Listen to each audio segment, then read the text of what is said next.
नमस्कार मंडळी, सीमाज लाईफस्टाईल या चॅनलमध्ये आपलं सर्वांचं खूप खूप मनापासून स्वागत आहे.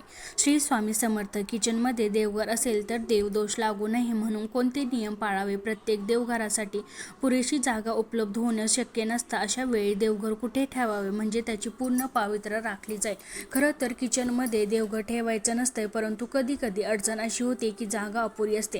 सध्या फ्लॅट सिस्टीममध्ये देवघर ठेवण्यासाठी पुरेशी जागा नसते किंवा मग काही जणांचं घर अगदी 2 रूमचं असतं. अशा वेळेस देवघर ठेवण्याची जागा उपलब्ध होत नाही, म्हणून बरेच लोक हल्ली किचनमध्ये देखील देवघर ठेवत असतात. परंतु किचनमध्ये देवघर जर ठेवले असेल तर कोणती काळजी घ्यावी याबद्दल आपल्याला काही नियम माहिती असणे आवश्यक आहे. हे वास्तुशास्त्रानुसार विचार केला तर घराच्या आतील जागेचं व्यवस्था खूप महत्त्वाची मानली जाते. म्हणजे घरातील कोणती वस्तू कुठे ठेवली आहे आणि तिचे स्थान कुठे असावे हे खूप महत्त्वाचं आहे. हॉलपासून ते बेडरूमपर्यंत आणि किचनपासून ते देवघरापर्यंत प्रत्येक स्थान सकारात्मक ऊर्जा घरात कायम राहावी म्हणूनच भूमिका बजावत असते. आता अनेकांचं किचनमध्ये देवघर असतं, हे बरोबर आहे का? आणि असेल तर कोणत्या नियमांचं पालन करावे हे आपण या व्हिडिओमध्ये पाहणार आहोत. तर व्हिडिओ एंडपर्यंत नक्की पहा. ज्याला आपल्यावर काही मोठे संकट येते, ज्यावेळेस कोसळतं त्यात, तेव्हा घरात एखादं शांत ठिकाण बसून आपण मन मोकळं करतो, रडतो, तो अगदी हक्काचं भांडण तो असं ती जागा म्हणजे आपलं हक्काचं देवघर. हिंदू धर्मात घरात देवतांचा वास असला महत्त्वाचं स्थान आहे, त्यामुळे घरात देवांचे मंदिर बांधले जाते. घरांचे प्लॅन करण्याआधी देवतांचे स्थान निश्चित केले जाते. असे मानले जाते की जर घरात मंदिर असेल तर सकारात्मक ऊर्जा राहते. त्यामुळे सर्वत्र पवित्र असलेले घरातील मंदिराचा जो जागा निवड वास्तुशास्त्रानुसार जर तुमच्या घरातील कोणतीही जागा योग्य पद्धतीने व्यवस्थित नसेल तर वास्तुदोष निर्माण होऊ शकतो.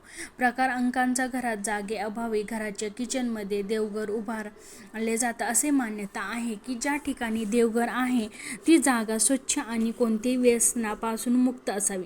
खरं तर देवघराची जागा घरात वेगळी किंवा इतर स्थानापासून दूर असावी. देवघर असं हवे जिथे जास्त आवाज गोंगवा नसेल. देवघर शांत ठिकाणी असावे तर तुमचे मन शांत होऊ शकते. तुम्हाला माहिती असेल, जेव्हा आपले मन अस्थिर असते तेव्हा आपण शांत जागेचा शोध घेत असतो.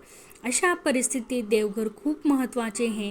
देवघर ही घरातील अत्यंत पवित्र वास्तू आहे, जिथे दररोज पूजा पाठ, धार्मिक अनुष्ठान, ध्यान धारणा केली जाते. देवघर म्हणजे आध्यात्मिक ऊर्जा आणि सकारात्मकते स्रोत मानले जाते. त्यामुळे देवघरचा अशी जागा असावी व तिथे आध्यात्मिक ऊर्जा वाढल्या. वास्तुशास्त्रानुसार देवघर अशा ठिकाणी हवे जिथे जागा शांत, स्वच्छ आणि ध्यान धारणा प्रार्थना शी अनुकूल असेल.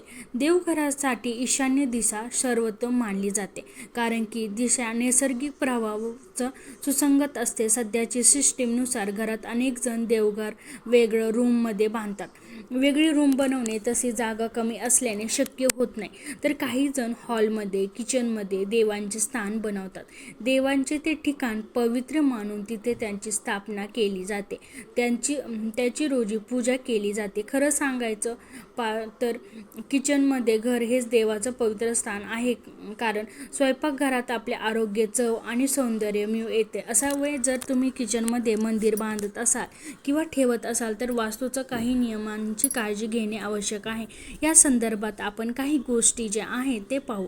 यात देवघर आणि स्वयंपाकघर हे एकत्र नसावे अशी ही मान्यता आहे, कारण किचन अग्नी तवाशी संबंधित असते आणि देवघरातील सकारात्मक ऊर्जा बाधित होऊ शकते.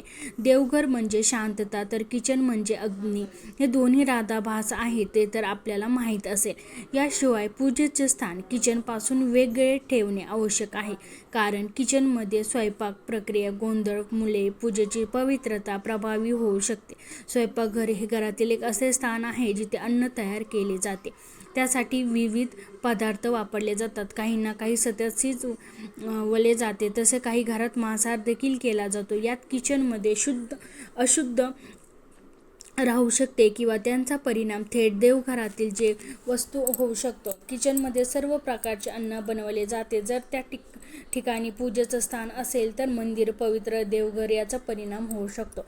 किचन आणि पूजेचं स्थान मध्ये सामर्थ्य राखण्यासाठी दोन्ही एकत्र ठेवू नये असेही सांगितले जाते. स्वयंपाकघरात मंदिर रंग कोणता असावा? जर तुम्ही किचनमध्ये मंदिर बांधलं असाल किंवा ठेवलं असाल तर त्याचा रंग लाल असावा हे लक्षात ठेवा. हिंदू धर्मामध्ये लाल रंग सर्वात पवित्र मानला जातो, कारण हा रंग अग्नितत्वाचाही आहे. त्यामुळे स्वयंपाकघराचा रंग ही लाल असेल तर वास्तुशास्त्रानुसार चांगला मानला जातो.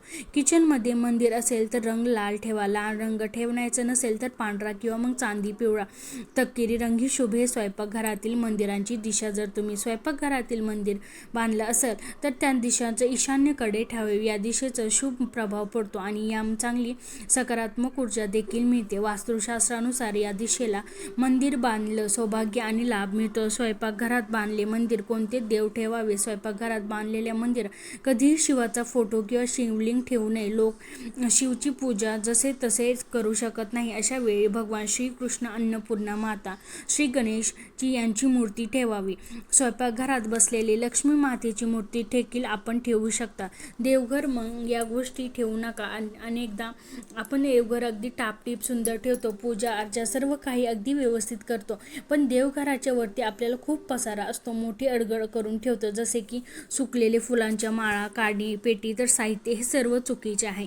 देवघरावर अशा वस्तू ठेवू नये. देवघर नेहमी स्वच्छ, साफ, सूत्र, त्यांच्याकडे पाहता मन प्रसन्न होईल असे देवपूजासाठी लागणारे इतर वस्तू ड्रॉवरमध्ये ठेवा. व्रत किंवा ड्रॉवर नसेल तर तुम्ही होटगरूचं भगन अवशेष देखील ठेवू नये. जास्त फोटो, जास्त मूर्ती किंवा एकाच देवाचे डबल फोटो किंवा मूर्ती असू नये. गणपतीच्या आपल्याकडे अनेक मूर्ती असतात, कारण अनेक जण आपल्या गणपतीला भेट म्हणून देखील देतात. तुम्ही सर्व मूर्ती देवघरात ठेवू नका. काही मूर्ती तुम्ही वेग जागेवर ठेवा. तुम्ही असे गिफ्ट मिळाल्या मूर्ती हॉलमध्ये देखील ठेवू शकता. देवास पूजा केलेली लक्ष्मी मातेची मूर्ती देखील तुम्ही हॉलमध्ये ठेवू शकता. एकापेक्षा जास्ती मूर्ती देवघरामध्ये असतील तर असं म्हटलं की त्यातली एक मूर्ती काम करत नाही. त्यामुळे एका देवाची एकच मूर्ती देवघरामध्ये असावी. किचन आणि देवघर एकत्र ठेवले तर पूजा करताना अर्थ येऊ शकतो. किचन हे एक असे स्थान आहे जे नेहमी क्रियाशील असते. तिथे काही ना काही सुरू असते. पूजा करताना शांत वातावरणाचं आवश्यक असतं. किचनमध्ये होणारे आवाज आणि सुगंध पूजा करताना आपल्याला विचलित करू शकतं. त्यामुळे वास्तुशास्त्रानुसार किचनमध्ये ऊर्जेचा प्रवाह गतिशील असतो. तिथे सतत हालचाल होते असते. देवघरचा महत्त्वपूर्ण असणारा शांतता आणि सकारात्मक ऊर्जा त्यामध्ये बाधित होऊ शकते. त्यामुळे किचनमध्ये आणि देवघर एकत्र ठेवून ही कारणांमध्ये असले तर वास्तुशास्त्राने ती योग्य नाहीये. असे केल्याने मंदिराची पवित्रता बाधित होऊ शकते. या मागचे घरात वास्तुदोष निर्माण होऊ शकतात. किचन मंदिर असेल तर या गोष्टी लक्षात ठेवा. सर्वात महत्त्वाची गोष्ट म्हणजे स्वच्छता. स्वयंपाकघरात मंदिर आहे त्यामुळे सिंकमध्ये खरकट भांडी ठेवून शूज, चप्पल घालून स्वयंपाकघरात कधीही प्रवेश करू नका. बस महिलांनी सवय असते की घरामध्ये देखील त्या चपला घालत असतात.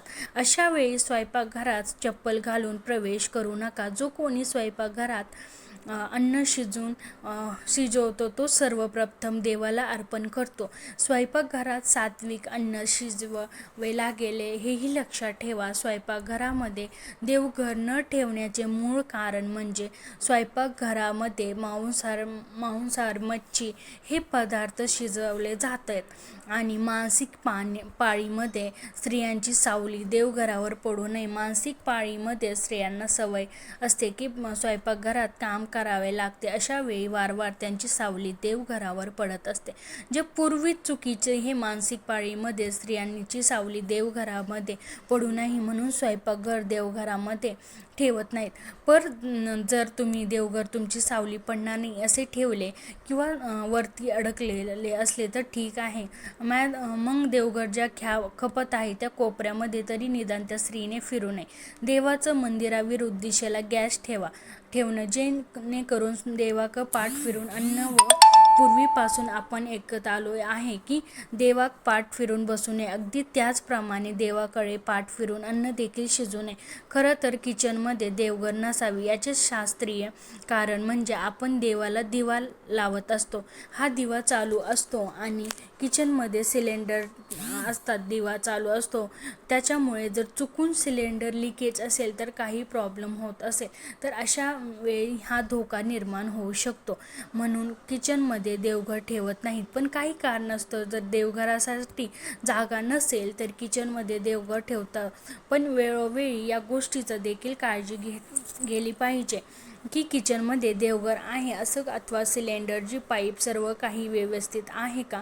तसेच किचनमध्ये फक्त सात्विक अन्न शिजलं गेलं पाहिजे किंवा त्या घरात राहणाऱ्या स्त्रियांची मासिक पाळीमध्ये सावली देखील घरावर पडू नये, देवघरावर पडू नये. अशा प्रकारे तुम्हाला समजले असेल की किचनमध्ये देवघर का नसावे आणि असेल तर कोणत्या नियमांचे जे आहे ते आपण पालन केले गेले पाहिजे, म्हणजे देवदोष लागणार नाही. हा माहितीपूर्ण व्हिडिओ तुम्हाला आवडला असेल तर चॅनलला नक्की सबस्क्राईब करा. शेवटपर्यंत पाहिल्याबद्दल तुमचे खूप खूप धन्यवाद आहे. श्री स्वामी समर्थ. जय जय स्वामी समर्थ.